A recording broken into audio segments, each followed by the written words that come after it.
Datuk menggigit bibir. Sepasang matanya berpaut pada wajah Norlin yang kelihatan cemas itu. Dari wajah Norlin, mata Datuk beralih ke wajah Tok Kaya Sendi Diraja dan isterinya. Mahu halau siapa? Tak ada seorang pun yang masuk ke sini. Ulang Datuk dengan nada suara yang cukup lembut. Ada. Dia selalu ganggu saya. Kalau diusir, dia... Dan Norlin terus menghentak-hentakkan kaki ke lantai sambil meronta-ronta. Ibunya terus memeluk dengan erat dan kemas. Datuk terdiam. Tidak tahu apa yang harus dibuatnya. Suara bising di bilik atas membangunkan Pak Ayub Naim dan isterinya yang tidur di bilik bawah. Mereka naik ke bilik Norlin. Waktu Pak Ayub dan isterinya sampai, Norbaya sedang menyapu peluh yang tumbuh di dahi Norlin. Isteri Pak Ayub Naim terus bertanya, "Apa yang dah jadi ni, Norlin?" "Saya takut, makcik." Suara Norlin terketar-ketar.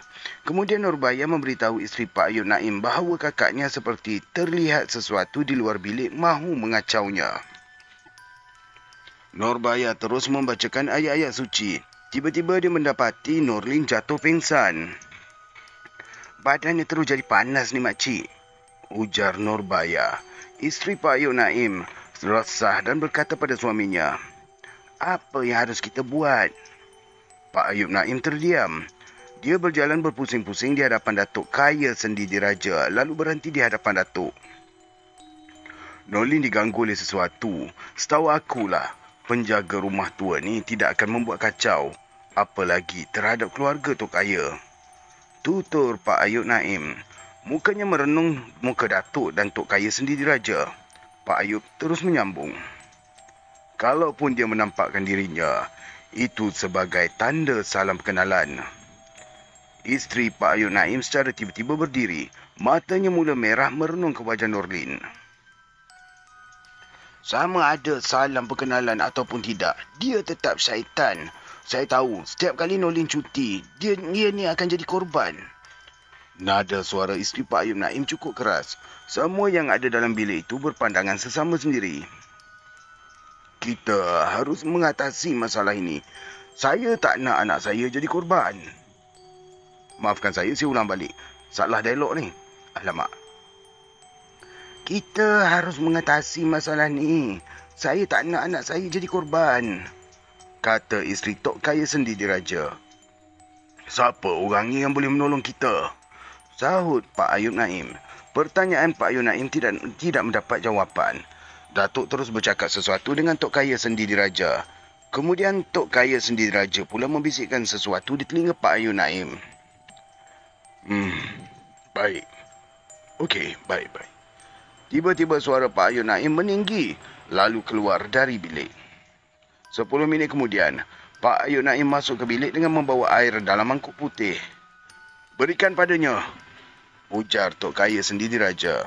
Pak Ayub Naim meletakkan mangkuk putih yang berisi air di hadapan Datuk. Datuk memasukkan 10 jari hantunya. Allah, mana ada 10 jari hantu? Saya ulang semula, minta maaf ya. Datuk memasukkan separuh jari hantunya ke dalam mangkuk putih. "Ambil air ni dan sapukan ke mukanya," beritahu Datuk pada isteri Tok Kaya Sendi Diraja. Perintah Datuk segera dilakukan. Bila jarinya mari, isteri Tok Kaya Sendi Diraja menyapu air ke muka Norlin. Saya lihat Norlin lemah dan terus terlena. Norlin pun diletakkan ke atas katil dengan ditemani oleh ibunya, Tok Kaya Sendi Diraja. Datuk dan Pak Ayub Naim keluar dari situ dan terus menuju ke bilik saya dan Datuk menginap. Mereka berbincang panjang. Datuk dengan rasa rendah hati ingin membantu mengatasi masalah yang dihadapi oleh keluarga Tok Kaya Sendi Diraja. "Saya ni sekadar mencuba. Sama ada jadi ataupun tidak terletak pada kuasa Allah. Kalau Allah memberkati, kita akan berjaya," ujar Datuk. "Saya faham," sahut Tok Kaya Sendi Diraja. "Mencuba apa salahnya?" celah Pak Ayub Naim pula. Akhirnya mereka pun berpisah. Esoknya, Norlin terus jatuh sakit. Tubuhnya sekejap panas, sekejap sejuk. Datuk tidak melakukan sesuatu pada sebelah paginya bagi mengubati sakit Nurlin. Menurut Datuk, Nurlin ini demam kerana lemah semangat. Pada sebelah petangnya, baru Datuk memulakan tugasnya. Itu pun sesudah membuat beberapa persiapan rapi di biliknya. Datuk meminta izin pada Tok Kaya Sendi Diraja untuk masuk ke bilik Nurlin. Silakanlah. Emaknya tu ada kat dalam. Tok Kaya Sendi Diraja. Datuk merenung muka Tok Kaya Sendi Diraja kembali. Jangan tegur apa yang saya lakukan ya. Dengan tenang Datuk mengingatkan kepada saya dan Tok Kaya Sendi Diraja. Dengan tenang Datuk melangkah, berdiri betul-betul di tengah pintu bilik. Dia memusingkan badannya dari kiri ke kanan. Dia mengeluarkan kain hitam dari pinggang, lalu melemparkan ke ruang tengah rumah. Selepas itu, Datuk pun mempersilakan Tok Kaya Sendi Diraja dan saya untuk menghampiri Nurlin. Tiba-tiba wajah Nurlin berubah menjadi takut dan cemas. Dia merasakan Datuk mahu mengganggunya. Namun begitu, dengan wajah yang tenang dan penuh keyakinan, Datuk memegang urat nadi di tangan kanan Nurlin. Mulut Datuk terus terkumat kamit. Matanya sekejap terpejam, sekejap terbuka. Datuk memperlihatkan. Maaf, saya ulang semula. Datuk memperhatikan wajah Nurlin dari hujung rambut hingga ke hujung kaki. Minta maaf lah, banyak sangat saya punya tersasul ni. Mungkin belum kena lagi capati goyang. Atau jom kita teruskan lagi. Saya lihat Datuk menarik nafas panjang. Datuk mengangguk-anggukkan kepalanya beberapa kali. Saya terdengar bunyi jam tua di tengah ruang berbunyi 5 kali. Angin petang terasa masuk dengan deras ke dalam bilik. Ada bunyi suara burung gagak liar di pucuk kekabu. Meskipun di luar cuaca cukup panas dan cerah, tetapi di ruang itu tetap kelihatan muram. Malah ada beberapa bahagian rumah itu bagaikan tidak kena sinar matahari. Sedang saya dan Tok Kaya Sendi Diraja serta isterinya melihat Datuk menjalankan tugasnya dengan tekun. Terdengar bunyi bingkai gambar terhempas di lantai. Kaca dari bingkai gambar itu bagaikan bergerak sendiri menuju ke arah tiang seri rumah. Bila Tok Kaya Sendi Diraja mahu merapatinya, Datuk segera menahan. Jangan. Kenapa? Barangkali dia mahu menguji kita. Apa yang kita patut lakukan? Tak ada apa pun yang perlu kita lakukan. Datuk memberi penjelasan kepada Tok Kaya Sendi Diraja. Dan Tok Kaya Sendi Diraja pun anggukkan kepalanya 2-3 kali. Waktu isteri Tok Kaya Sendi Diraja membetulkan duduknya kerana lenguh lama duduk bertimpu, pintu bilik berbunyi dengan kuatnya macam dihempas oleh tangan manusia. Gagarannya menjatuhkan botol-botol kecil yang terletak di atas meja hias Nurlin. Bulu roma saya mula tegak. Datuk masih lagi tenang. Mata Nurlin tidak seliar tadi. Kedua-dua biji matanya merenung le langit rumah. Nurlin tidak tahu apa yang berlaku di sekelilingnya. Dia seolah-olah berada di dunia lain. Datuk memberi isyarat kepada Tok Kaya Sendi Diraja supaya mendekatinya. Bagaimana? Soal Tok Kaya Sendi Diraja pada Datuk. Datuk pun mendekatkan mulutnya ke telinga Tok Kaya Sendi Diraja lalu berbisik. Memang ada yang mengacau dia ni. Siapa? Penunggu rumah ni. Dia tu raja ke? Puteri ke? Atau apa?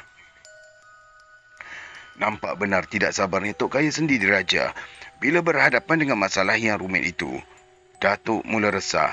Memang pantang benar bagi dirinya bila dia menjalankan tugas, diganggu dengan beberapa soalan atau pertanyaan. Perbuatan begitu boleh mengganggu tumpuan fikiran pada kerja yang dilakukan. Saya tak dapat mengatakan siapa orang dia. Ada baiknya Tok Kaya tengok sendirilah. Dah, tengok sendiri. Apa, saya seorang juga? Tidak, bersama dengan orang yang ada dekat sinilah.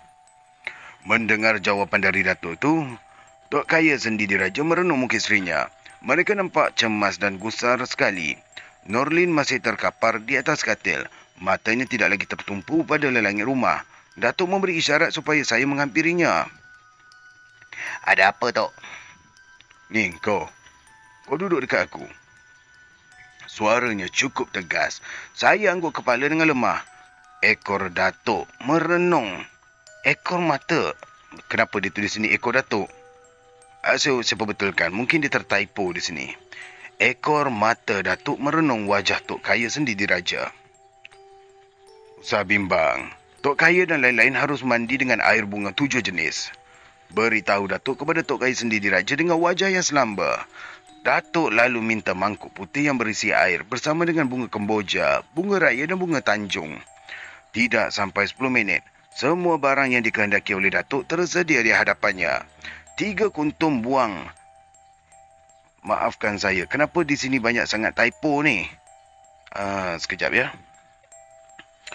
Okey, nampaknya saya kena hati-hati juga membaca ni. Sebab dia kat sini ada yang typo. Boleh tahan juga ni. Bukan buang bunga-bunga. Baik, kita teruskan kembali. 3 kuntum bunga yang berlainan jenis itu Datuk taburkan ke atas air dalam mangkuk putih. Jam tua di tengah ruang rumah berbunyi lagi sebanyak 6 kali. Cuaca di luar tidak secerah tadi. Keadaan dalam rumah bertambah suram. Kami terdengar bunyi deru angin menguasai perut rumah. Bunyinya cukup kuat. Datuk menyuruh kami menghadapi keadaan itu dengan tenang. Dan Datuk pun memperkemaskan silanya. Datuk memejamkan matanya sambil menarik nafas dengan tenang. Mulutnya terkumat kamit membacakan sesuatu. Nafasnya kian kencang. Wajah Datuk berkerut. Kemudian Datuk meraba telinga kirinya 3 kali berturut-turut. Wajahnya kelihatan beransur tenang dan tarikan nafasnya bertambah aman. Datuk pun membuka matanya dengan perlahan-lahan dan merenung ke kiri dan ke kanan. Wajah saya dan wajah Tok Kaya Sendi Diraja direnung dengan tajam oleh Datuk.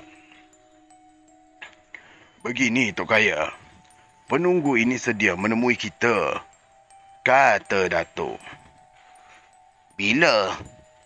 Soal saya pula yang tidak sabar. Malam ini, kira-kira pukul 9. Jawapan Datuk itu ternyata menimbulkan kebimbangan di hati Tok Kaya Sendi Diraja. Lalu dia mengemukakan pertanyaan. Kat mana dia nak jumpa? Di ruang rumah ni. Jawab Datuk dengan nada suara yang agak keras. Bagaikan ada sesuatu kuasa gaib. Norlin yang terlentang di atas katil bangun dengan tiba-tiba. Dia nampak sihat dan melangkah dengan tenang di hadapan Datuk. Penunggu rumah dah bebaskan dia. Bawalah dia pergi ke bilik mandi. Datuk memberitahu isteri Tok Kaya Sendi Diraja. Arahan Datuk itu segera dipatuhi. Kemudian Datuk mengajak saya turun dari bilik Norlin. Saya dan cucu mahu memetik bunga 7 jenis. Jadi Tok Kaya tak payahlah ikut. Beritahu Datuk pada Tok Kaya Sendi Diraja. Yalah, silakan. Tapi jangan lupa, lepas sembahyang isyak, datang jumpa saya, ambil air bunga. Mesti. Datuk dan Tok Kaya Sendi Diraja pun ketawa. Dengan pertolongan Pak Ayub Naim, saya dan Datuk terus pergi ke kampung Keramat Pulai. Pak Ayub Naim terus membawa kami ke satu kawasan di kaki gunung. Menurut Pak Ayub Naim, semua jenis bunga yang tumbuh di kawasan itu boleh dipetik. Tak payah minta kebenaran dari tuan dia ke? Tanya Datuk penuh keraguan. Pak Ayub Naim tersenyum. Tanah ni, tanah Tok Kaya sendirilah. Ambil. Senang hati saya. Kita nak buat ubat mesti dapat izin. Kalau Datuk Kaya punya, senanglah kita berunding. Datuk mengakhiri cakapnya dengan ketawa kecil. Kawasan di kaki gunung itu memang lapang. Di gunung paling hujung ada tempat orang memecah batu. Banyak anak muda Keramat Pulai yang bekerja dengan syarikat pemecah batu di situ. Arah ke selatan terdapat kawasan kolam lombong tinggal dengan air yang membiru. Terdapat beberapa orang kampung dari Keramat Pulai memancing di kolam lombong tinggal itu. Satu perkara yang menarik, semua jenis bunga terdapat di kawasan tanah lapang tersebut. Sesekali bila angin datang, saya dapat menghidu bau yang cukup wangi. Datuk pun sudah dapat mengumpulkan 7 jenis bunga. Semuanya Datuk masukkan ke dalam bekas khas. Ketika itu, kaki langit sudah bertukar warna. Puncak gunung yang tadinya kelihatan hijau dengan tumbuh-tumbuhan bertukar menjadi hitam sekata. Siapa yang tanam pokok-pokok bunga dekat sini? Soal Datuk pada Pak Ayub Naim. Lelaki tua yang sudah beruban itu kerutkan dahi luasnya sebentar. Oh, arwah Tok Kaya. Masa hayatnya, dia selalu jalan dekat sini setiap malam Jumaat. Waktu bulan penuh. Ah, buat apa pula dia dekat sini? Itu saya kurang periksa lah pula. Mendengar jawapan itu, Datuk tidak lagi mengajukan sebarang pertanyaan. Tetapi cakap Pak Ayub Naim itu menimbulkan beberapa persoalan dalam diri saya. Apakah arwah ayah Tok Kaya Sendi Diraja mempunyai hubungan sulit dengan makhluk asing? Apakah pokok-pokok yang ditanam di kawasan kaki gunung itu mempunyai tujuan yang tertentu? Cukup sukar untuk saya memberi jawapan pada pertanyaan yang timbul dalam diri saya itu. Kami pun meninggalkan kawasan kaki gunung itu. Waktu saya dan Datuk serta Pak Ayub Naim melintasi jambatan yang merintangi sebuah anak sungai, suara azan terdengar dari surau kecil yang terletak di tepi sungai. Datuk pun memutuskan untuk menunaikan fardu maghrib di surau Keramat Pulai. Selepas menunaikan fardu maghrib, kami meneruskan perjalanan ke rumah Tok Kaya Sendi Diraja. Kali ini saya tidak mahu naik basikal yang dikayuh oleh Datuk. Saya memutuskan mahu naik basikal yang dibawa oleh Pak Ayub Naim. Kenapa? Saya nak bercakap dengan Pak Ayub Naim. Terpulanglah. Boleh ke bawa cucu kami ni, Ayub? Boleh. Apa salahnya? Saya pun terus melompat ke atas lanting basikal. Entah macam mana, Pak Ayub Naim terus bercerita tentang keistimewaan arwah ayah Tok Kaya Sendi Diraja. Menurut Pak Ayub Naim, ayah Tok Kaya Sendi Diraja pernah mendapat harta karun di kaki gunung, iaitu tempayan tembaga yang sumbing mulutnya. Tempayan itu tidak dibawa pulang, ditempatkan di satu kawasan dan dimandikan dengan air bunga-bungaan selepas sembahyang Jumaat. Sejak bertemu tempayan tentang itulah, perniagaannya bertambah maju. Lombong bijih terus dibuka hingga ke jeram Mengkuang dekat Bidur. Bila ayah Tok Kaya Sendi Diraja meninggal dunia, tempayan tembaga itu terus gaib entah ke mana. Lebih kurang pukul 9 malam, sesudah dimandikan dengan air bunga 7 jenis, Tok Kaya Sendi Diraja dan isterinya kelihatan tenang dan penuh semangat untuk menghadapi sebarang kemungkinan. Begitu juga dengan Nurbaya, Norlin dan Pak Ayub Naim, iaitu suami isteri. Semuanya duduk di atas tikar Mengkuang panjang 12. Norlin mengadu pada Datuk yang dirinya terasa pening. Datuk pun menyuruh dia baring dekat pada ibunya. Sesuai dengan permintaan Datuk, hanya 3 batang lilin sahaja yang dipasang menjadikan suasana agak samar-samar. Datuk pun duduk lurus-lurus. Mula Datuk terkumat kamit. Suasana cukup sunyi, macam berada di tanah perkuburan di waktu petang. Hanya bunyi tekanan nafas sahaja yang kedengaran. Entah dari mana, tiba-tiba terdengar sayup-sayup suara lolongan anjing. Cukup menghairankan, sekitar kawasan itu tidak ada orang yang memelihara anjing. Udara mendadak saja menjadi sejuk. Apa terdengar suara orang yang mengeluh? Dari bilik sebelah, Norlin tiba-tiba bangun lalu memandang wajah ibunya. Bersedialah, sebentar lagi dia akan datang. Ujar Datuk perlahan-lahan tetapi cukup tegas. Apa yang dikatakan oleh Datuk itu memang benar. Di hadapan, secara perlahan-lahan muncul semacam gumpalan kabus, bergulung-gulung dan kemudiannya menipis pula secara perlahan-lahan.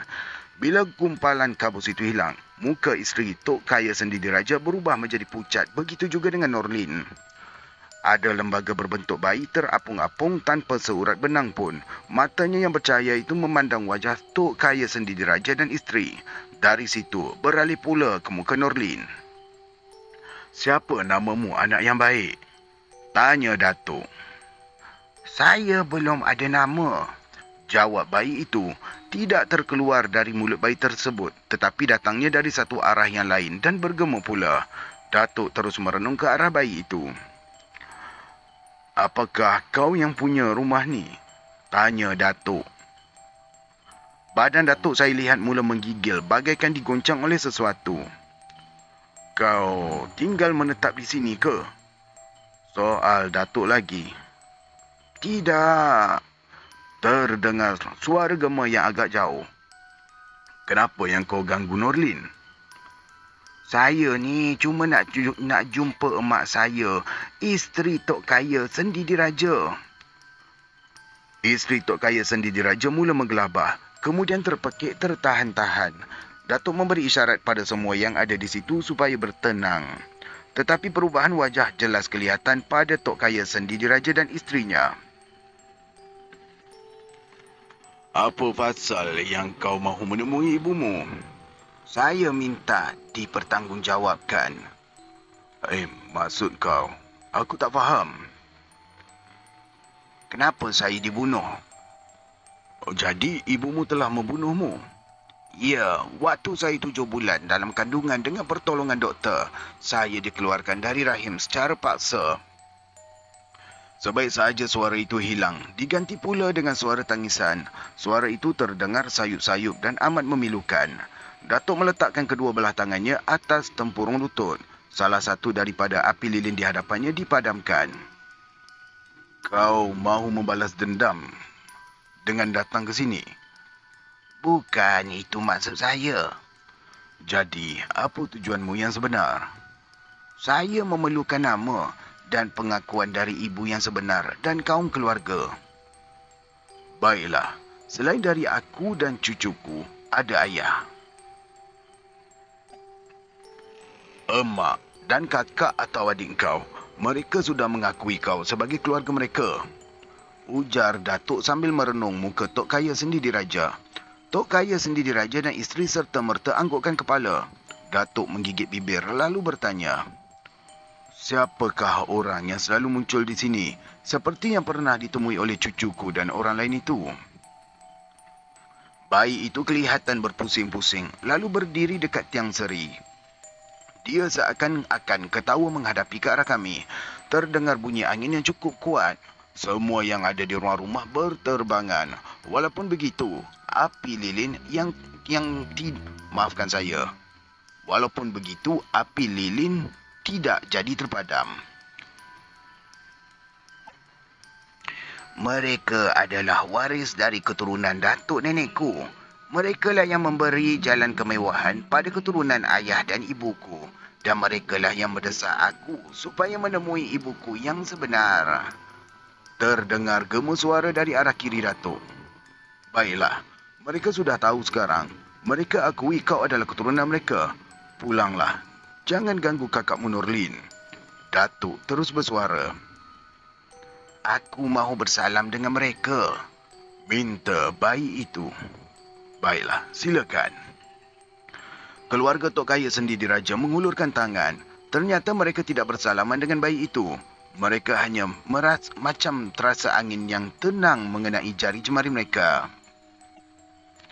Seperti waktu mula muncul, bayi itu terus berubah menjadi gumpalan yang kabur, kemudian menipis dan akhirnya terus menghilang.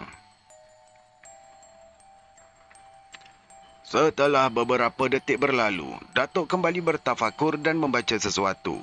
Dengan nada suara yang parau dan mengandungi maksud yang tertentu, Datuk bersuara. Bangunlah wahai hati nurani yang tidak dikuasai oleh nafsu. Bangun dan temuilah kami. Suasana bertambah sepi. Tidak ada seorang pun yang sedar tentang isteri Tok Kaya Sendi Diraja yang jatuh pingsan. Datuk meletakkan tangannya ke atas dahi isteri Tok Kaya Sendi Diraja. Saya tak tahu masa bila pula dia pingsan, kata Tok Kaya Sendi Diraja. Jangan khawatir, kita mencari jalan yang baik. Balas Datuk lalu menepuk tikar mengkuang yang panjangnya 12. Isteri Tok Kaya Sendi Diraja bangun, duduk bersila, wajahnya pucat. Sepasang matanya merenung mata Datuk. Siapa ke yang datang tadi tu? Hati nurani Cik Puan yang tidak dikuasai oleh nafsu? Tanya Datuk pada isteri Tok Kaya Sendi Diraja. Dia mengangguk. Wajahnya resah tidak menentu. Kau menggugurkan anakmu waktu berusia 7 bulan. Isteri Tok Kaya Sendi Diraja angguk kepala. Kenapa yang kau berlaku sekejam tu? Sebelum saya kahwin dengan Tok Kaya Sendi Diraja, saya jadi tukang masaknya. Kemudian terjadilah perkara yang tidak baik. Saya terus diam di bahagian atas rumah ni. Apabila genap 7 bulan, saya dengan persetujuan Tok Kaya Sendi Diraja menggugurkan bayi ini dengan seorang doktor swasta di Kuala Kangsar. Satu pengakuan yang jujur dari isteri Tok Kaya Sendi Diraja. Dan Tok Kaya mengakui apa yang dikatakan oleh isterinya itu memang benar. Datuk pun merenung wajah Tok Kaya Sendi Diraja. Awak berdua ni dah melakukan dosa besar, ujar Datuk pada Tok Kaya Sendi Diraja. Isteri dan suaminya berpandangan sesama sendiri. Sekarang semua peristiwa buruk itu sudah tidak menjadi rahsia lagi buat keluarga diri Tok Kaya Sendi Diraja. Tok Kaya Sendi Diraja menundukkan mukanya dan dia baru sedar bahawa kekayaan yang ada tidak dapat menutup perbuatan terkutuknya. Lupakanlah semua tu. Yang berdosa tetap berdosa. Hanya Allah yang Maha Besar lagi penyayang sahaja yang boleh menjatuhkan hukuman yang setimpal dengan perbuatan kamu berdua. Tambah Datuk. Tok Kaya terus menarik tangan Datuk pergi ke ruang bawah. Saya mengikutinya dari belakang. Saya tidak tahu apa yang mereka bicarakan. Selepas bercakap, Datuk pun mengajak saya ke biliknya. Sebaik sahaja pintu bilik dibuka, wajah lelaki yang garang, berbadan besar, tercegat di dalam bilik. Datuk berhenti di hadapannya. Datuk pun memejamkan mata. Aku ni hanya datang untuk membetulkan mana yang silap, kata Datuk pada lembaga itu yang bergerak ke kanan sambil tersenyum dan terus hilang.